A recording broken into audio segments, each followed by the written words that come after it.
Les aliments consommés par les animaux et par l'homme sont indispensables au fonctionnement des différentes cellules de leur organisme. Mais ces aliments ne peuvent pas être utilisés tels quels par les cellules. Ils doivent, au préalable, subir des transformations que l'on appelle digestion. En quoi consiste cette transformation de matière? Où se réalise-t-elle? On peut comprendre les phénomènes chimiques de la digestion en réalisant des expériences de digestion in vitro. La plus simple à mettre en œuvre est la digestion par la salive d'une solution d'amidon cuit ou en poids d'amidon obtenue à partir de lait d'amidon, amidon en poudre mélangé à de l'eau portée à ébullition.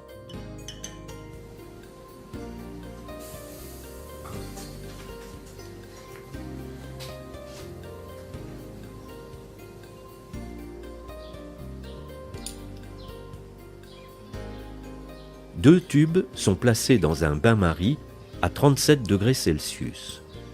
Le tube 1 contient de l'empois d'amidon, le tube 2 contient de l'empois d'amidon additionné d'un peu de salive fraîche.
Deux prélèvements de chaque tube sont réalisés toutes les 3 minutes.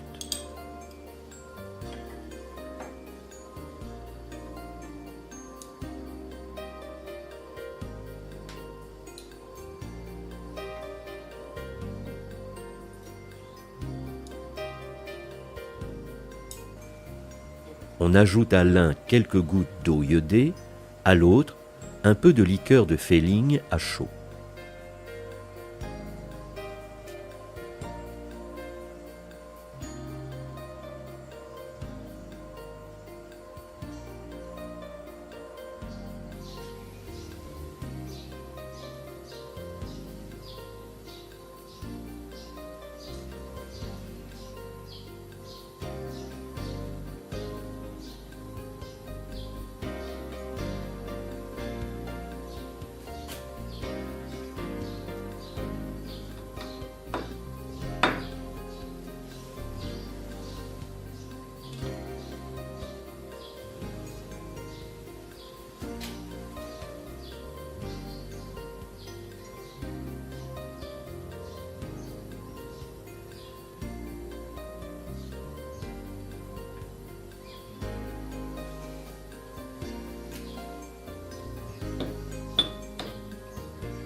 Pour le tube 1, le test à l'eau iodée est positif et la liqueur de Fehling n'est pas réduite.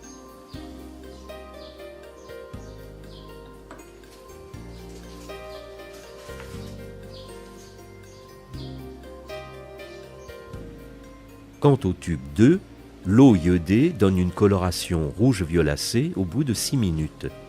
Le test à la liqueur de Fehling demeure négatif.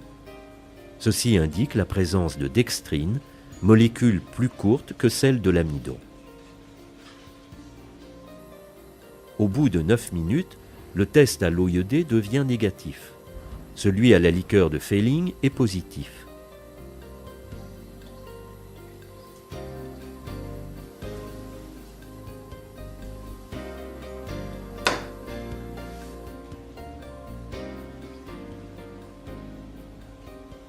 l'amidon s'est transformé en un sucre réducteur, le maltose. La salive est un suc digestif qui contient une enzyme, l'amylase salivaire. Dans un tube qui contient de l'empois d'amidon sans salive, des molécules de maltose apparaissent cependant au bout de quelques jours.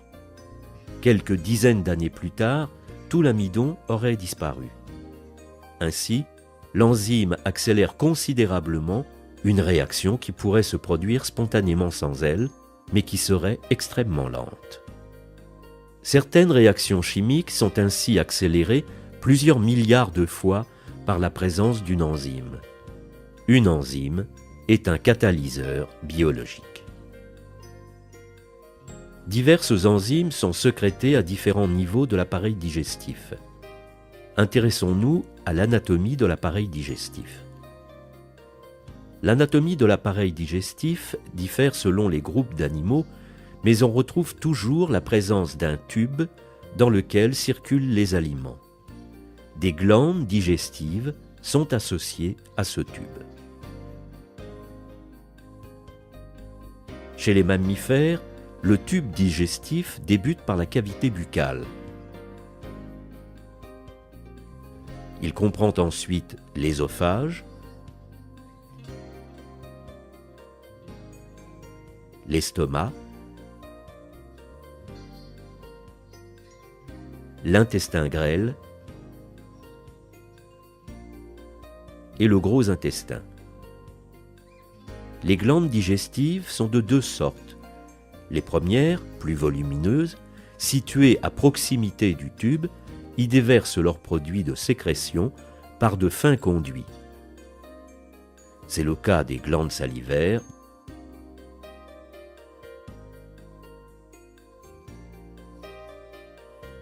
du pancréas et du foie. Les secondes, microscopiques, sont contenues dans la paroi même du tube digestif, estomac et intestin grêle.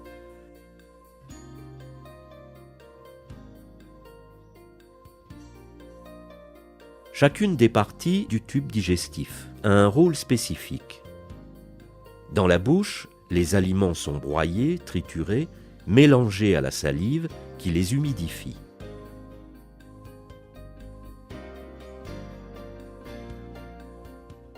Comme on l'a déjà vu, c'est là que débute la digestion des molécules d'amidon.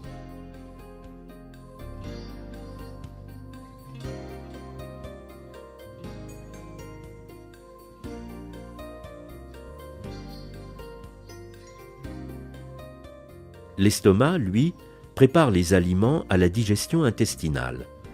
En effet, l'acide chlorhydrique dénature les protéines, ce qui favorise l'action des enzymes.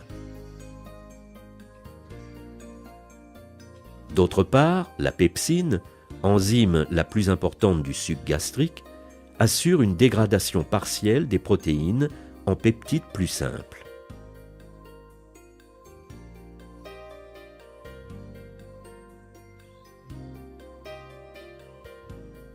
Le rôle essentiel de l'estomac est de contrôler le transit des aliments vers l'intestin, régulant ainsi le fonctionnement de ce dernier. Le pancréas joue également un rôle fondamental dans les phénomènes chimiques de la digestion grâce à la sécrétion du suc pancréatique. Son équipement enzymatique complet le rend apte à dégrader toutes les catégories d'aliments, protéines, glucides et lipides. Sa sécrétion est continue, mais s'accroît après l'ingestion d'un repas. Le maximum est obtenu 2 à 3 heures après le repas et se prolonge pendant 5 à 7 heures.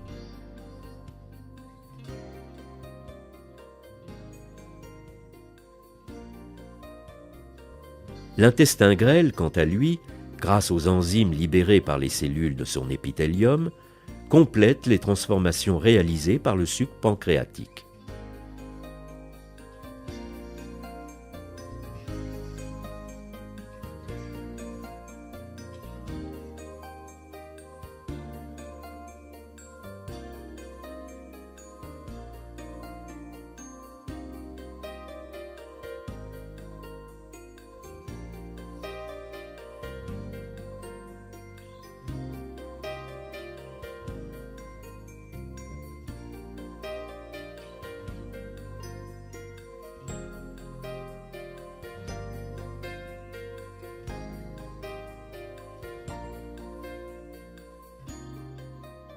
Le gros intestin, enfin, ne sécrète aucune enzyme. Au terme de la simplification moléculaire qui constitue la digestion, l'intestin grêle renferme un liquide, le chyle, comportant des nutriments à petites molécules et des substances non digestibles. Les nutriments sont essentiellement l'eau, les sels minéraux, les oses, les acides aminés, le glycérol et les acides gras. Les substances non digestibles sont surtout des fibres comme la cellulose. Alors que les résidus et la cellulose vont former les matières fécales colorées par la bile, les nutriments sont absorbés à travers la paroi intestinale. C'est le phénomène d'absorption intestinale. Pour assurer l'absorption intestinale, la paroi intestinale présente, tout au long des 7 à 8 mètres de l'intestin grêle, de nombreux replis circulaires recouverts de millions de petites saillies, les villosités.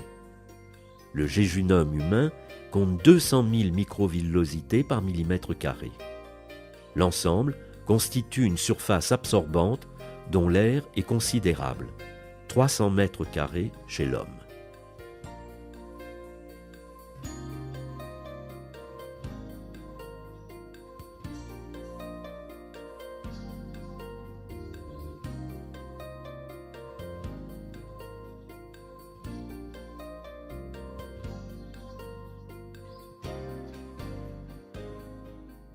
Chaque villosité est limitée par une couche de cellules dont la membrane, située du côté de la lumière de l'intestin, présente de nombreuses digitations, les microvillosités.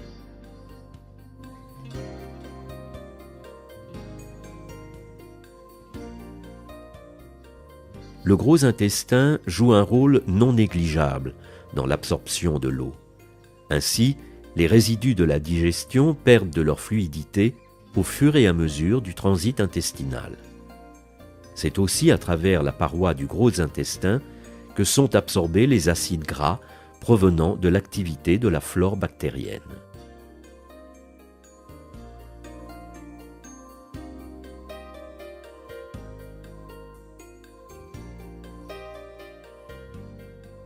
Après avoir traversé l'épithélium intestinal, les substances absorbées empruntent 2 voies. L'eau, les sels minéraux, les oses et les acides aminés passent directement dans le sang. Par la veine porte, ils gagnent le foie, où certains d'entre eux peuvent être temporairement mis en réserve. Les constituants des lipides, glycérol et acides gras, se retrouvent dans la lymphe des vaisseaux lymphatiques, où ils se recombinent aussitôt en lipides. Les vaisseaux lymphatiques aboutissent par la suite dans la circulation sanguine. Ainsi, la plus grande partie des substances absorbées au niveau de l'intestin se retrouvent au final dans le sang. Des études récentes ont montré que les cellules de la paroi intestinale consomment pour leur propre compte une quantité non négligeable de ces nutriments. Leur activité est très grande et leur renouvellement est l'un des plus rapides de l'organisme.